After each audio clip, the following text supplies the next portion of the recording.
The alarm didn't sound like an alarm. It sounded like the whole station was groaning, one long metallic note dropping through the floor and into my teeth, and then the lights went the color of a bruise, and everyone in the observation ring stopped moving at once.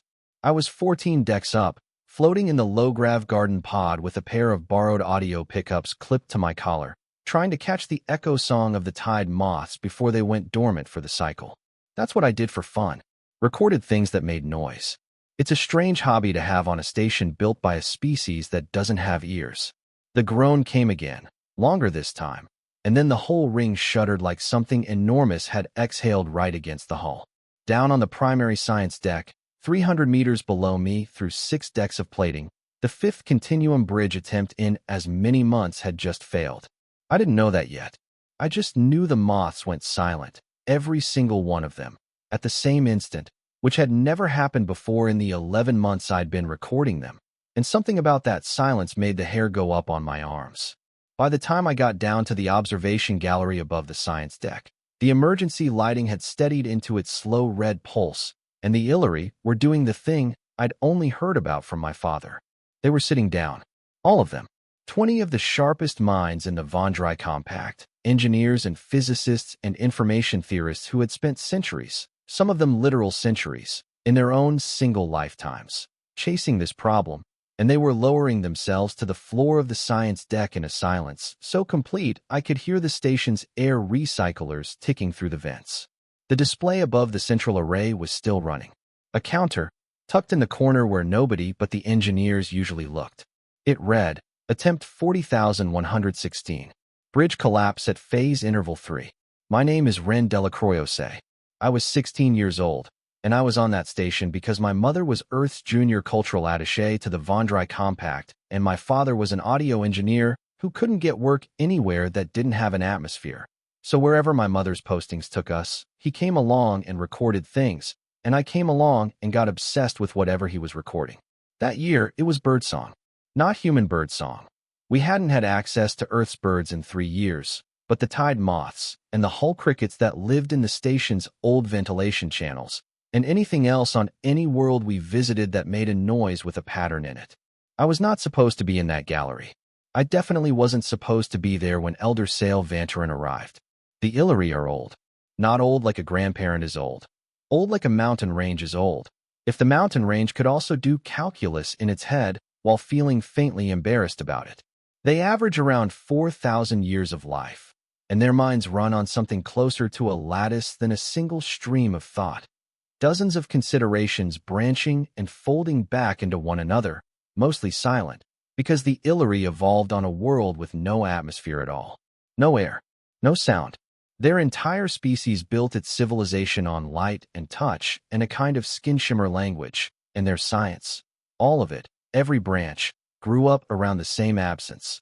Nothing in Illyri mathematics had ever needed to describe a wave moving through a medium, because on their homeworld, there was no medium for anything to move through. That absence didn't matter for most of their history. It became the whole story the day they tried to build something that could talk across the stars faster than light could carry the words. The problem was called the Continuum Bridge, a relay system meant to fold 2 distant points of space just far enough that information, not matter, could cross between them instantly. Small scale, over short ranges, it worked beautifully. It had worked for 2,000 years, linking outposts within a single system, humming along without a hiccup.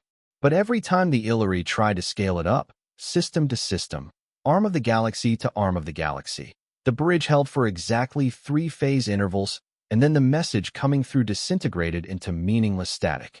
Every attempt, every framework, 6,000 years, 40,116 attempts, and the failure always landed on the same point, like a wall built directly into the floor of reality. They called it the hush. A philosopher named Sale Vantarin, 4,200 years old, a seat on the compact's high lattice, and the author of the single most quoted text in Illyri philosophy, had written, 900 years earlier, that the hush was not an engineering failure at all. It was a law. He argued that information itself had a maximum coherent range, that meaning could only survive so much distance before it became noise, and that this was not a limitation of Illyri science, but a fundamental property of the universe. The text was called The Boundaries We Are Given, and every child on every Illyri world studied it before they were old enough to shimmer a full sentence. I had read parts of it the week before, on a data slate my friend Oren Vashti had left open on his console. Oren was 230 years old, which by Illyri standards made him barely more than a student, still early enough in his career that he was allowed to be curious about a 16-year-old human who asked too many questions.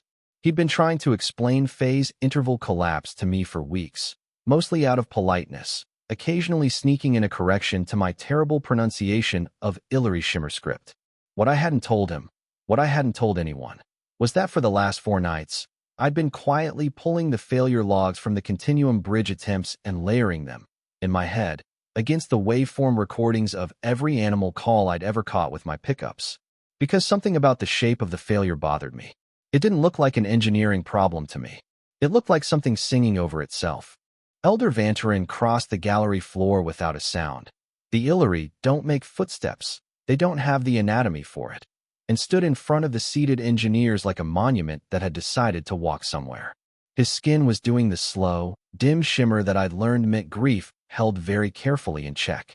40,116, he said, in the flat, translated voice of the station's speaker array. We have improved nothing in 6 centuries. We have only gotten faster at failing. Nobody answered him. What was there to say? These were people. I use the word loosely, generously, because I'd come to think of them that way, who had built ships that folded through the dark in ways human physics still couldn't fully explain, who had libraries with more information in them than every human archive combined, and every single one of them was sitting on the floor of a science deck, because a wall they'd been polishing for 6,000 years had refused, again, to move. I was standing at the back of the gallery, half hidden behind a support strut, with my recorder still clipped to my collar and the tide moth silence still sitting strange in my chest. And on the display above the failed console, the raw waveform of the collapsed transmission was still up, still scrolling, a jagged, garbled mess that any Illyri engineer would have looked at and seen pure noise. I looked at it and saw a chorus. Here's the thing about birdsong that most people don't think about, because most people have never had to. When you get 2 birds singing in overlapping territory, calling at the same time, at similar pitches, their songs don't just add together into something louder. They interfere. Crests meet crests and get bigger, crests meet troughs and cancel out entirely. And if the birds don't stagger their timing, if they don't learn, generation over generation, to slot their calls into the gaps left by their neighbors, the whole soundscape turns into exactly what was on that screen. A wall of noise where meaning used to be. Birds solve this. They've been solving it for tens of millions of years, without a single mathematical model between them. Just evolution grinding out a solution through trial and death. Stagger your frequency, phase lock your intervals, leave gaps for the next voice, and the noise resolves back into song. My dad used to point this out to me on quiet evenings on 3 different worlds, half as an audio lecture and half because he just liked that I was listening. Nature invented noise cancellation, kid, about 60 million years before anybody had a word for physics. The Continuum Bridge didn't fail because information had a maximum range. It failed because the Illyri had never once, in 6,000 years and 40,000 attempts, needed to think about their signal as a wave that could interfere with itself. Their whole tradition was built on discrete state logic, clean, binary, silent, like everything else about their homeworld.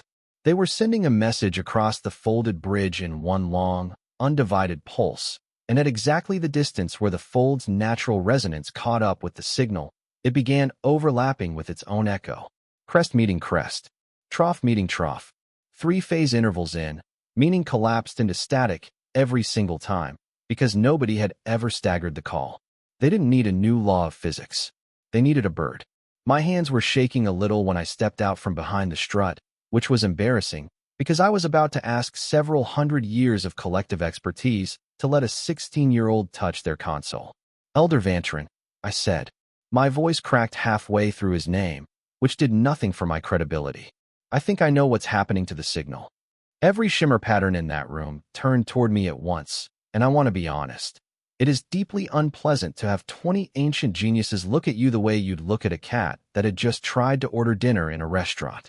Oren was the one who broke the silence. because he was the only one who'd spend enough time around me to be more curious than annoyed. Ren records animal calls, he said, to the room, half apology and half explanation, the shimmer equivalent of a shrug. For a hobby. This is not the moment, said one of the senior engineers, a severe presence named Hal Crestview, whose skin didn't shimmer so much as flatten in irritation. The compact does not require a hobbyist. I'm not saying I can fix your bridge, I said, and my voice came out steadier the second time. I'm saying I think I know why it's breaking. Your failure point isn't a wall. It's an echo. You're sending the whole signal as one pulse, and at phase interval 3, the fold's own resonance catches up with it, and it starts interfering with itself, the same way two birds calling at the same pitch, at the same time, turn into noise instead of song. You don't need a stronger signal. You need to stagger it. Break it into intervals with gaps timed to the fold's resonance, the way. I stopped, because I could hear how it sounded, and kept going anyway. The way birds do. The silence that followed was not the silence of agreement. Elder Vantarin's shimmer had gone very still, which I would later learn was not calm at all, but its opposite, the Illyri equivalent of a held breath. You believe, he said slowly, that 6,000 years of the compact's finest information theorists have missed a timing error. I believe you've never needed to think about waves interfering with themselves, because your whole world never had a reason to, I said. You don't have air. You don't have sound. Nobody who grew up the way you grew up would ever think to ask whether a signal could collide with its own echo, because on your homeworld, nothing has ever made an echo. I only noticed because it's basically the first thing I ever learned to listen for. I watched something move behind Elder Vantarin's eyes, 4 of them, deep-set, ancient in a way that had a physical weight to it, the way my mother described looking into old paintings and feeling looked back at. Show me, he said. Orin gave me his console without being asked twice, which I think took more courage from him than it did from me, because he was the one who'd have to answer for it afterward. Halcrest, you stood over my shoulder the entire time with an expression I didn't need to understand Illyri shimmer language to read, as this is a waste of everyone's remaining lifespan. I pulled up the raw failure waveform and split it, mentally, then on the console, dragging the pulse into staggered intervals the way you'd lay overlapping bird calls into a spectrogram and slide them apart until the crests stopped colliding. I didn't have their 6,000-year mathematical framework. I didn't need it. I had 4 years of amateur bioacoustics, a dad who thought sound waves were the most interesting thing in any universe, and a stubborn refusal to believe that the greatest minds in the galaxy already tried meant the same thing as it can't be done. It took me 19 minutes to lay out the staggering pattern. It took another 6 to convince the simulation software that yes, I really did want to run a full-scale test with the parameters set that low, and yes, I understood that was almost certainly going to produce attempt number 40,117. I ran it. The gallery had gone so quiet I could hear the recyclers again. On the display, the bridge held past phase interval 3. It held past 4, past 5, past the 10 interval mark that had never, in 40,000 attempts, been reached by anything. The signal came through on the far end clean. A looping test message the engineers used, nothing profound, just a string of Illyri greeting shimmer encoded into light, and it arrived exactly as it had been sent. No static, no collapse, no hush. I ran it again with a longer message. It held. I ran it a third time at double the original transmission range. It held. Somewhere behind me, I heard Halcrest you make a sound I'd never heard an Illyri make before. Sharp, involuntary, the sound of someone whose entire professional certainty had just been quietly and completely dismantled by a teenager with a bird obsession. Within 2 hours, every senior physicist on the station had been pulled out of sleep cycle and brought to the gallery. Within 4, the high lattice had been notified through channels I didn't understand and wasn't supposed to know existed. Within 7, Elder Vantarin himself, who I later learned had not left his home continent in over a century, was standing in the gallery in travel robes, staring at my staggered waveform on the display, without speaking for what felt like a very long time. My mother arrived somewhere in the middle of all this, pulled from a diplomatic function still in her formal wrap, and she found me sitting cross-legged on the floor of the gallery with cold tea in a cup someone had handed me and forgotten about. She didn't say anything at first. She just sat down next to me and put her arm around my shoulders, and I felt her hand shaking slightly, and I understood that she was doing the thing she always did when she was trying very hard not to cry where people could see her. I was just listening to moths, I told her, which didn't really explain anything, but she laughed anyway, a startled, watery sound, and pulled me a little closer. Elder Vanterin came to us eventually. He lowered himself, an effort for someone his age, and he did it anyway, until his eyes were roughly level with mine. 900 years ago, he said, I wrote that the failure of the bridge proved a boundary on what any mind could achieve. I believed it. I taught it. Children on 11 worlds have grown up reciting it as settled truth. His shimmer moved slowly, deliberately, in a pattern Orin later told me was the closest thing the Illyri have to a bow. A wall that has stood for 6,000 years is not proof the wall cannot fall. It is only proof that no one who stood before it had ever thought to listen instead of look. He turned to my mother. Ambassador Delacroix say, the compact has spent 11 years deliberating whether Earth possesses the maturity for a permanent seat on the high lattice. We have measured maturity in centuries, in accumulated frameworks, in the size of the wall a civilization has learned to see. He paused. I no longer believe those are the correct measurements. He called the vote from the gallery floor, which, Orin told me afterward, still slightly stunned, had never happened outside the lattice chamber in the compact's recorded history. It was not close.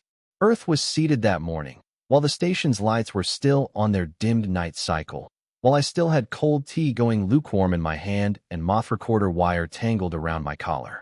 Orin found me in the corridor outside the gallery a while later, after the crowd had mostly thinned. He stood in front of me with all four eyes fixed on a point somewhere past my left shoulder, which I'd learned by then meant he was working up to something he found difficult. I owe you an apology, he said. When you first asked me about the bridge, I answered you as if you were unlikely to understand any of it. I was condescending. I did not think of it as unkind at the time. I think of it that way now, and I find that I dislike the thought a great deal. You weren't the worst about it today, I said, tilting my head toward the gallery, where Hal Crestview's flattened shimmer was probably still recovering. That is not the comfort you believe it to be. I laughed, and he did the sharp, percussive thing with his upper limbs that I now knew meant genuine surprise, not at an event, but at finding the world had turned out to be a little bigger than he'd assumed that morning. He reached into the pouch at his side and drew out a thin shimmer tile, dense with looping Illyri script, and held it out to me with both hands, which I'd never seen him do before. This is a formal contribution record, he said. It will be placed in the compact archive. Your name will be written there, in the permanent record of those who changed the direction of this civilization. He hesitated. You are the first human listed. You are the youngest entry of any species in the archive's 6,000-year history. And as far as I am aware, you are the only one who solved a problem while wearing bird recording equipment. I took the tile. It was warmer than I expected. I'm going to need you to explain how sound waves work, he said. All of it. From the beginning. I have a feeling we have been missing more than one thing. That'll take a while. I have approximately 3,800 years remaining in my expected lifespan, he said. I believe I can allocate some portion of them. Everything after that is a matter of galactic record, in the dry way that huge things become dry once they're written down properly. Construction on the first full-scale staggered bridge began within the season.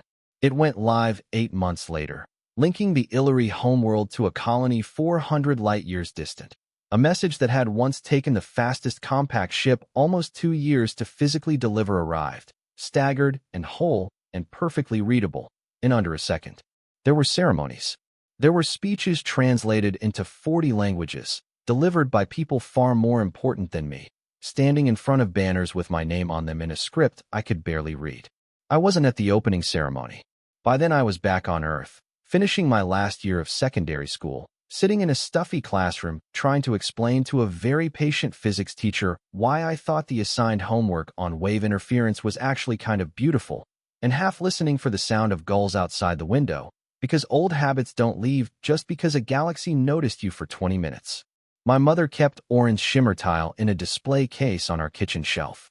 People asked about it sometimes, and she'd tell the story, and they'd look at me afterward with an expression that was equal parts amazement and disbelief, like they were trying to reconcile the girl standing in front of them with the one in the story, and I never quite knew what to do with that look.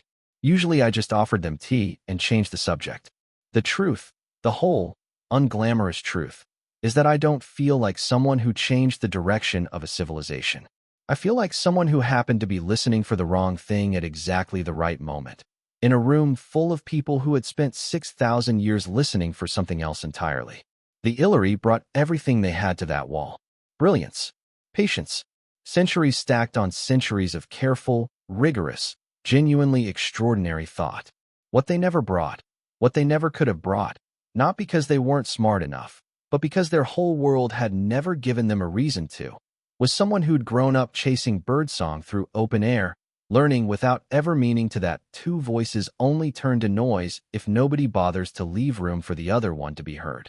Nobody ever told me the hush was unsolvable, that certainty had been passed down in a closed room, teacher to student to student to teacher, for 6,000 years, until it had hardened into something nobody thought to test anymore. I wasn't in that room. I was standing at the back of a gallery with a recorder clipped to my collar, looking at a wall of static that sounded, to me, exactly like two birds singing over each other in the same patch of sky. So I said something, and then I listened harder. That's the whole story, really. We don't have 4 brains, or 6,000 years of unbroken tradition, or the accumulated certainty of 100 generations telling us where the walls are. We're young. We're loud. We show up in rooms we weren't invited to, and we haven't learned yet which questions we're supposed to already know the answer to. Maybe that's not a weakness at all. Maybe that's just what we're for.